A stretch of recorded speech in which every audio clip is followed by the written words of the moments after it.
It really doesn't play a role at all in my thinking. In my experience, governments, countries will take steps to protect their banking systems. Yep. Meaning that they will intervene to protect creditors so that financial stress doesn't spread. They can control the contagion, as they call it. Mm-hmm. And the reason why they do that is because they are already insuring banking deposits.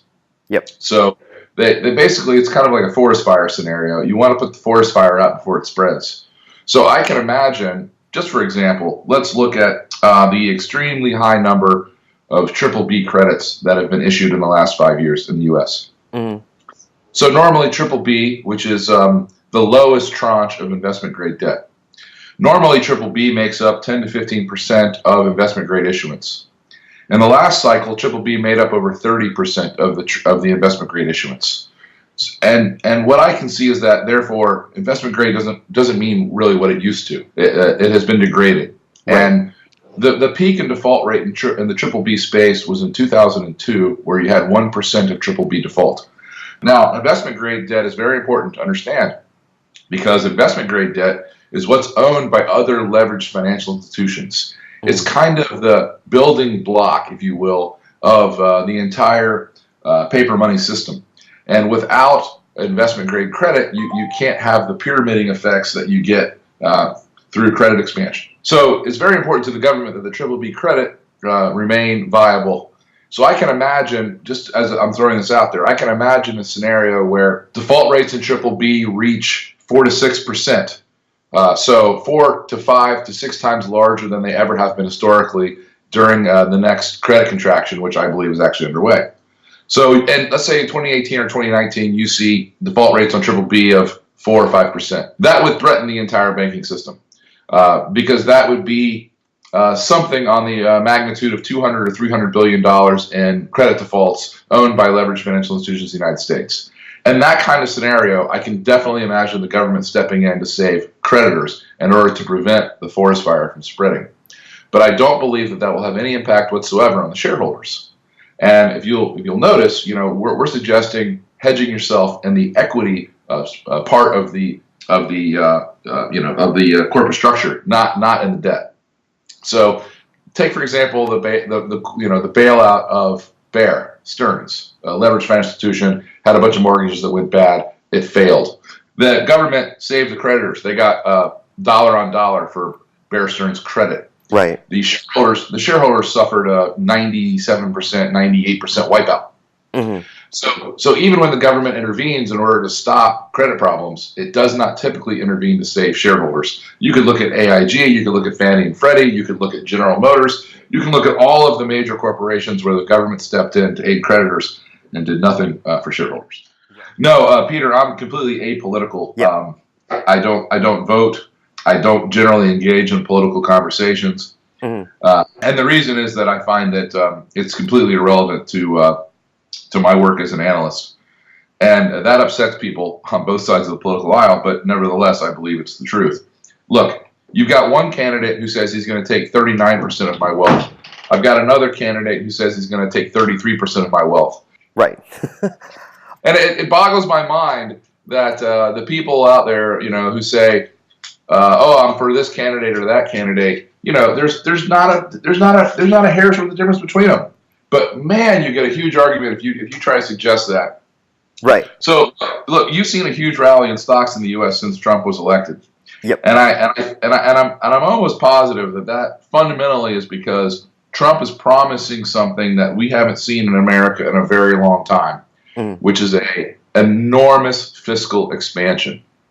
So Trump is promising to reduce the impact of trade, meaning to reduce the disinflationary impact of the wonders of trade.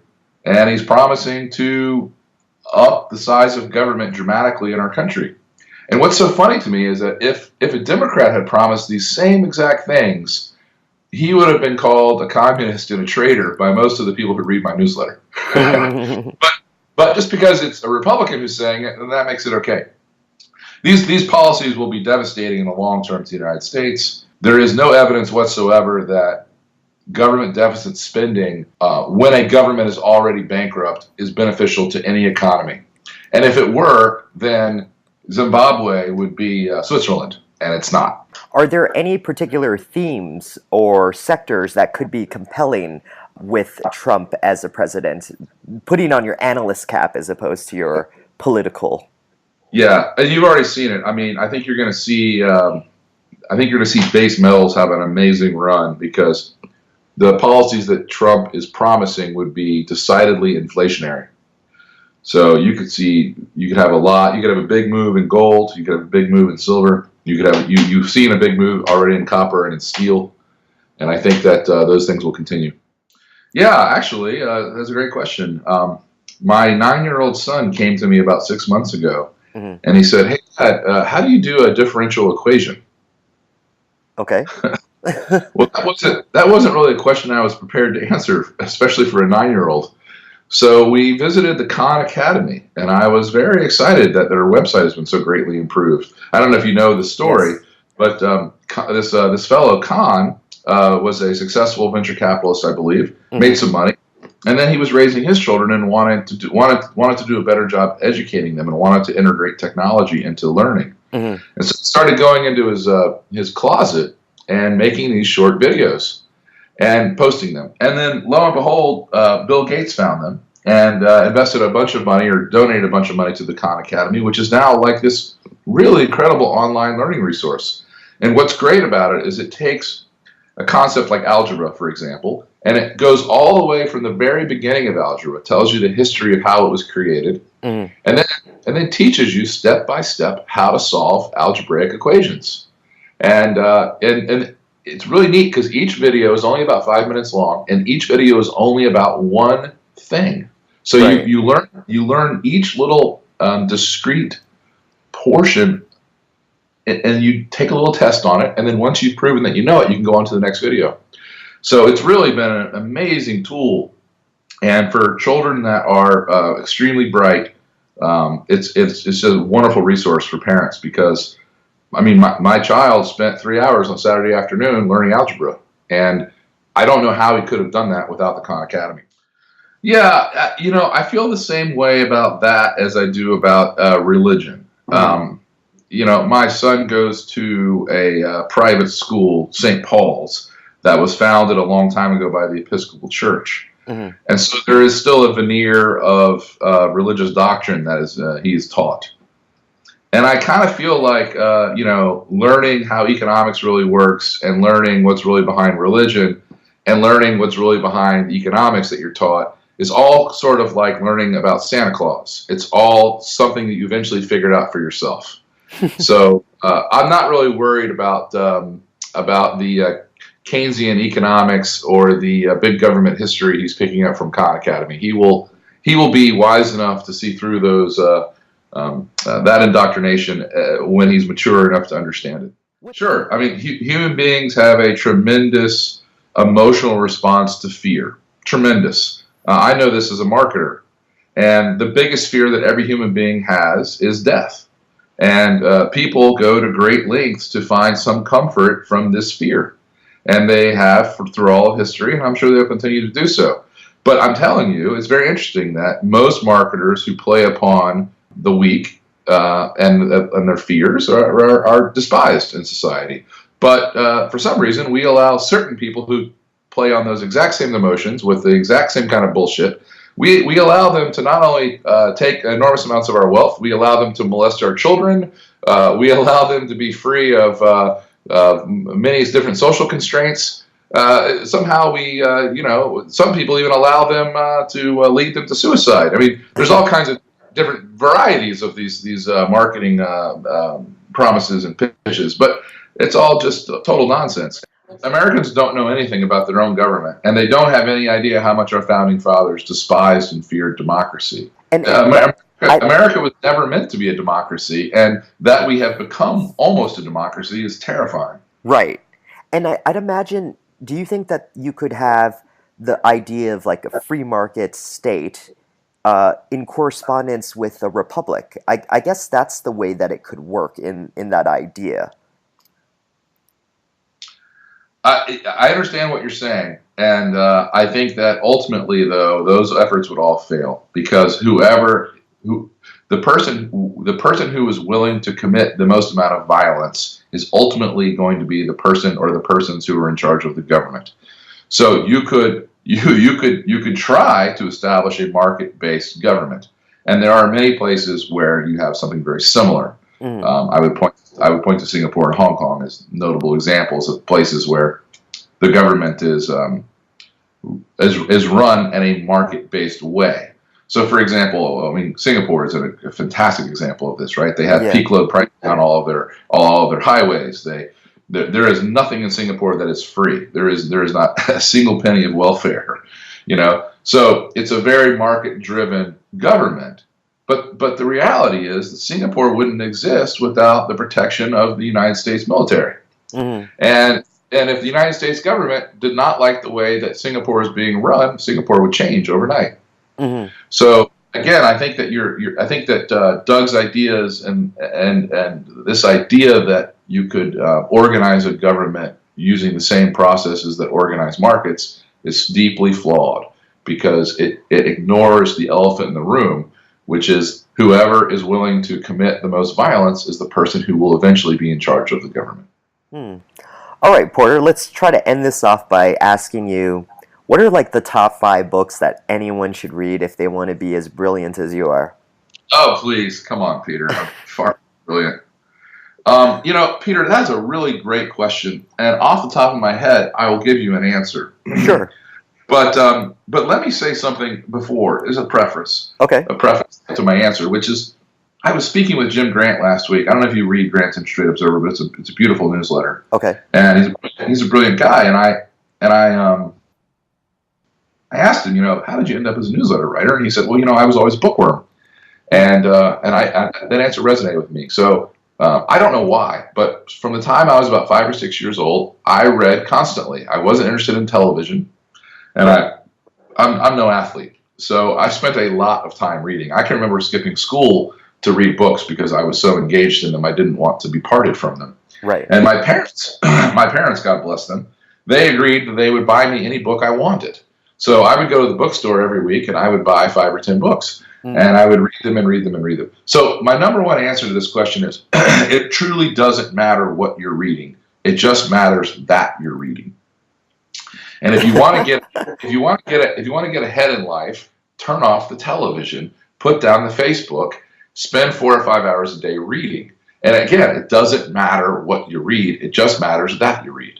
So for my book list, I would tell you that I would start with all of the letters of Warren Buffett. Okay. I think that he's not only a great financial sage, I think he is an extremely wise man. Right. And he talks over, his letters, you can get copies of the ones back to the mid-1950s. Right. So he's been writing an annual letter about the affairs of the markets in the United States for over 50 years. And if you read those letters, and I'm no exaggeration, I've probably read them cover to cover close to 50 times. Right. If you read those letters, you will be imparted with a tremendous amount of wisdom. Now, when you say the letters, Porter, are you also including the ones in his partnership as well? Like, or are you talking strictly about Berkshire Hathaway? No, I'm talking about the partner letters that go back to the mid-1950s, and then he started writing the Berkshire letters, I believe, in about 1965. Okay, so everything you're saying, basically. Yeah, I've read them all. And by the way, the earlier ones are not nearly as good as the later ones. If you wanted to lighten the load, you could start with 1983 and go from there, and you'd get 97% of what I'm talking about. Right. The other interesting letter he wrote that I got a copy of, I'm happy to send you a copy of it, Peter, if you want to post it somewhere. He wrote a letter to Katharine Graham, a private letter to Katharine Graham in the mid-1970s, shortly after he bought his position in the Washington Post. And it's an absolutely brilliant exposition of the challenge of pension fund managers, and a great explanation of why Buffett preferred to invest in the stock market as opposed to simply buying whole companies. And as you know, that changed over time as whole companies began to trade at a discount relative to stocks. So his strategies changed, but the point is just, it's a wonderful. If you don't understand why people invest in the stock market at all, this letter really explains it. And he's speaking to a very educated, wealthy woman who has never ever known anything or done anything in the stock market. Oh, So that's again, fantastic. it's a wonderful way of educating yourself. So all the letters of Warren Buffett would be tops on my list. Okay. What else? You got to share us a few more, Porter. I would tell you to pick up a great summary of the Bible. Actually, basically, between the Bible and Shakespeare, every single great story is told. And as a writer, you should know all of the plots. And if you read Shakespeare and you've read the Bible, then you have them all, and you can use them as you will. And I use stories from the Bible all the time to illustrate points because, like I said, they're all there. Every metaphor you'd ever want to make is in the Bible. And there's, of course, a reason why the Bible is probably the most printed book in history. I would probably get into an argument with someone who would say it's the Quran or the what's the Jewish book, the Talmud? But yes, we're splitting hairs about that. The point is that much of human wisdom has been distilled into that book, and you should definitely have a very good understanding of it. What's next? What can I tell you next? Oh, very simply, pretty much anything by Bastiat is a very important primer to life. Okay. So Bastiat wrote, I would say he wrote two great works. He wrote a lot. He was a French politician in the mid-1800s, and at the time it was a very volatile period in French politics. And he wrote these great books about the proper role of the government in society. And one is called The Law, and it's a very short book. It's probably only 30 or 40 pages long. Mm-hmm. And the premise of it's quite beautiful. Do you know the book? No, I don't. This is post-French Revolution, right? Yes, it is. Okay. No, I'm not familiar. So Bastiat's concept was really wonderful. It was just that the proper role of government is to be part of a society, not to dominate the society. And so he said that the government ought not to be allowed to do anything that the citizens cannot do. And it might sound like a little bit of a silly idea, but you have to read it to understand what he's talking about. It's great. And he also wrote another book just about economics called Economic Sophisms. And it's a wonderful explanation of economic fallacies. So it was Bastiat, by the way, who came up with the metaphor of the broken window. If you've ever had a good economics class, you know that while breaking a window might stimulate economic activity, it does not build wealth. And he goes through a lot. He goes through a wonderful explanation of why trade is beneficial. He talks about the Corn Laws in England and the negative repercussions of barriers to trade. So Bastiat is a fantastic read, and it will give you all the basics of good government and good economics.